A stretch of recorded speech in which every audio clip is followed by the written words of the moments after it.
Sandali lang mga bayaw ha. Kaya tawagan ko muna si Bossing. Pakilala ko kayo sa kanya.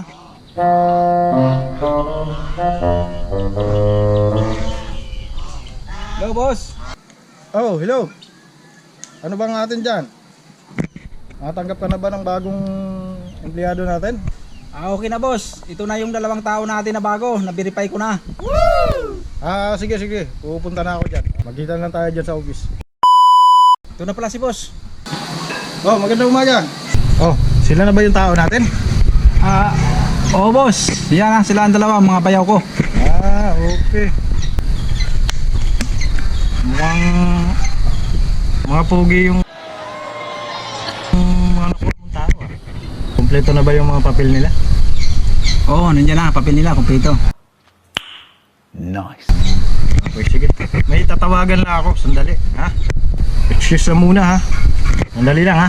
May tatawagan lang ako para mapapirma na natin sila ng kontrata. Hello, sir.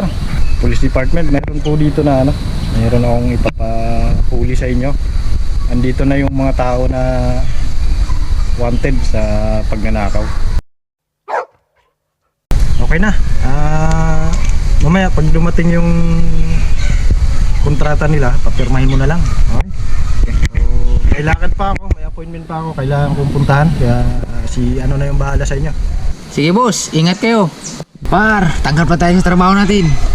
Swerte nga natin, tanggap agad tayo sa trabaho. Oo nga par, tama-tama. Parang may pasuporta tayo sa pamilya natin. Ayos par. Nice. Magandang umaga sa inyo. Yung pinapunta dito ni sir, ito ba yung mga tao? Par! Pulis! Walang kikilos sa masama. Buka sa mesa. Dapa sa mesa, dapa. Naaresto ko kayo sa salang pagnanakaw. Kayo ay may karapatang tumahimik at magsawalang kibo. Ano mang inyong sabihin ay maaaring gamitin laban sa inyo. Sa likod.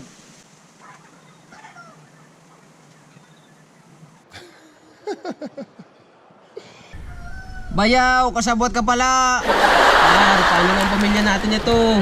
Kala ba namin ikaw ang tutulong sa amin bumangon sa kahirapan? Tayo, dami niyo pang sinasabi.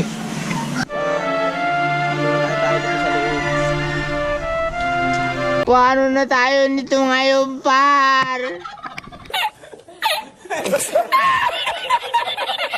Ang hirap wala rin dito sa loob. Dapat naniwala tayo kay Bayaw noon pa. Oo nga par, nasa ulit talaga ang pagsisisi.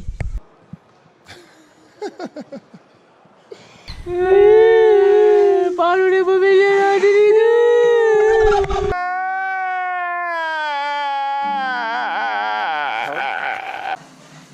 Ayun, so yun guys, no? Sana nagustuhan nyo yung munting serye namin sa tirador ng mga manok.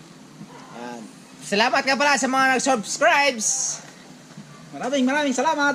Ang mga hindi pa nakapollow dyan, follow lang. Ayun, lagi. Sana may aral kaming naiwan sa inyo, no? Ang pinaka-target namin na aral sa serye na to, yung bago tayo gumawa ng hakbang or ng anumang gagawin natin sa buhay natin, pag-isipan natin mabuti. Kasi laging tandaan na ang pagsisisi laging nasa ulo. Correct. Thank you. Shish!